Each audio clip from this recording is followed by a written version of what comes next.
Hey guys, good morning. Happy Tuesday, it's Daryl here. It is 9 a.m. here in Connecticut on the East Coast. Just got back from a 6-mile hike and about ready to take my bike ride. And once again, I tell you, I get fired up on these walks. It gives me a lot of time to think. I don't want to beat this subject into the ground, but the subject of COVID-19 right now has to be one of the most, or if not the most important subject of what's going on right now. The Supreme Court is definitely important. But this pandemic, and not only that, but how we're going to deal with future pandemics, future situations like global warming and all this, and who we're going to pick for the next 4 years to be president of the country to deal with future issues like this. All right, I want to talk again. I don't want to beat this into the ground, but as long we have a president right now who's gone beyond, I don't even consider lying anymore. We have a president, the leader of our country, that is in denial of reality right now. We're going around the corner, we're going around the bend. Like I said yesterday, as you watch these numbers, anybody could see that this just isn't true. 41 states all going up right now. Hospital beds are already becoming a shortage. And Trump sees this. And okay, so what I really want to talk about is this phone call yesterday that we all heard, where Trump says that if I had listened to these idiots, there'd be 500,000 people dead. Well, let's talk about that, because I'm sure, as Trump supporters do, all Trump supporters out there are agreeing with him. All right, so let's just talk about that. He's saying that if he listened to the scientists like Dr. Fauci, people are virused out.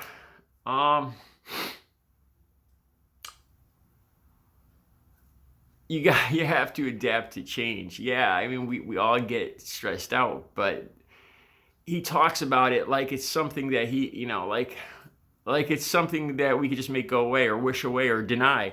It's not. It's our reality right now. And you could be virused out all you want, and you could curse the virus up and down and deny it and say it's not there and pretend it's not there, but it's not going to change a thing. Actually doing that is probably making it more likely that it'll affect your life personally. Anyway, let's get back to this claim. 500,000 people. Trump said right out, we all heard it. 500 there. If he had listened to Dr. Fauci, there'd be 500,000 people dead right now. All right, how would that be?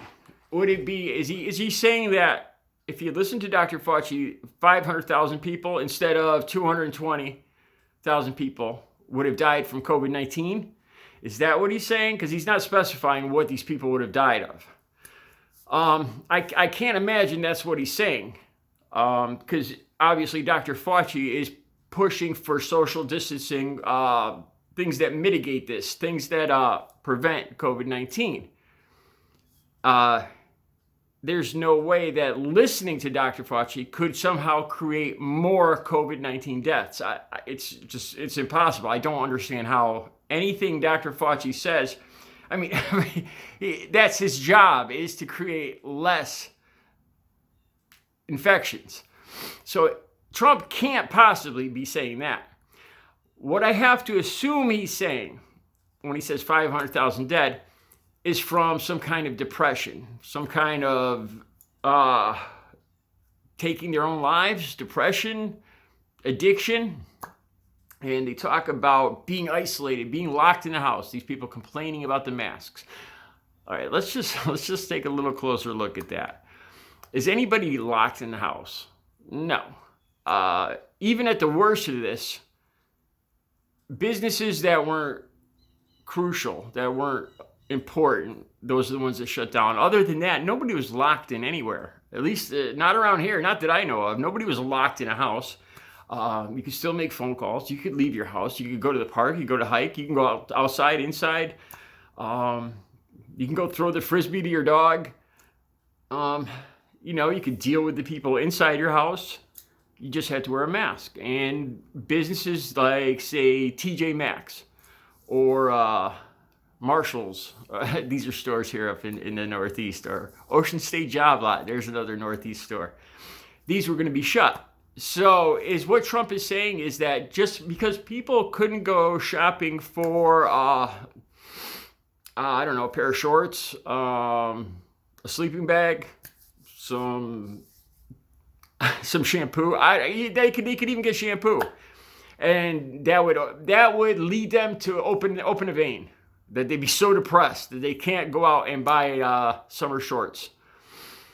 Enough to wipe out 500,000 people. This president is in denial of reality. The only thing I can assume here is he's going for herd immunity.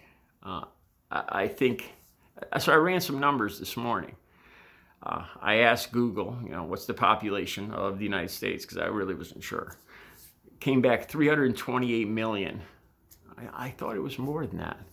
328 million. That's what my Google told me. All right, so if 60%, that's the number, and that sounds about right. If you're talking about herd immunity, just in my head, if you're talking statistics, probability. All right, say if 60% of the country has become infected and now has antibodies, that means that the next person you meet on the street, statistically speaking, if 60% of the population now has antibodies, statistically speaking, then you're going to be more likely safe than get infected. You see what I'm saying with that? And that's just from statistics and probability, and I don't even know if that's how it works, but from that point of view. And then I think it would get greater exponentially. So 60% of the population would be the key number if we were going for herd immunity. So of course, my next move was to, what is 60% of 328 million? It came back 229 million, if I'm not mistaken, 229 million. That's the number of people that would have to be infected. All right, so what's the mortality rate? This is where I stopped. The mortality rate is what, 2%, 3%? I'm gonna have to check that. So 2 or 3% of 229 million.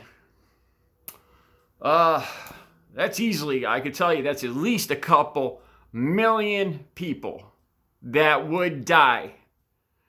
At least a couple million people. If 229 people are infected and the mortality rate is 2%, that's going to easily be a couple million people. We're talking a couple million dead Americans. Not 220,000 like right now. Not like 500,000, the number Trump used if he had listened to Dr. Fauci.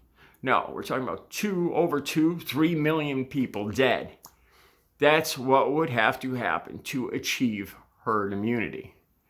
So again, with Trump saying that if you listen to Dr. Fauci, 500,000 people would be dead. I'm not seeing it, Trump supporters. Look, this is the definition of a cult. The president here, we've moved on. We're not talking about just simple lies now, a lie here, a lie there. What we're talking about is the denial of reality, really.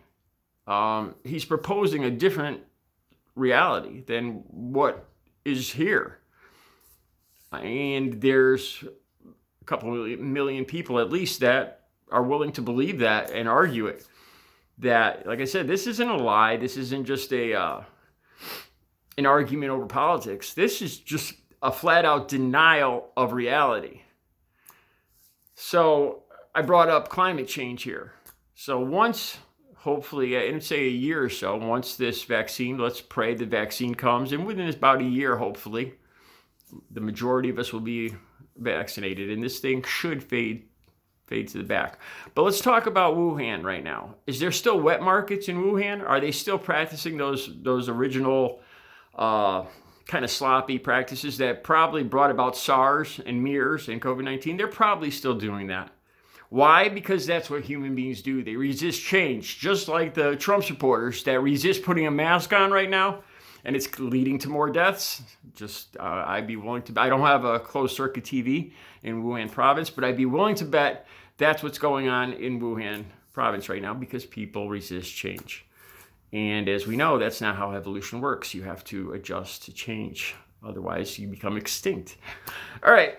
So my point here is, if we elect a president who doesn't choose to pay attention to reality, what's going to happen when the next coronavirus comes around the bend? And it will come, because we just talked about how nothing's changed. So why wouldn't another one come? Just like SARS, MERS, and COVID-19. Why wouldn't there be another one? What about climate change? I was so glad to see that on the list of topics for Thursday's debate. Just putting it on the list of topics at least validates it, that all the rest of us know. That's another example of a future crisis that Donald Trump is just going to choose a non-reality view of it. If I don't pay attention to it, it doesn't exist and it'll go away. And climate change is going to lead to food shortages, housing shortages, land shortages, mass migrations, and it's already starting.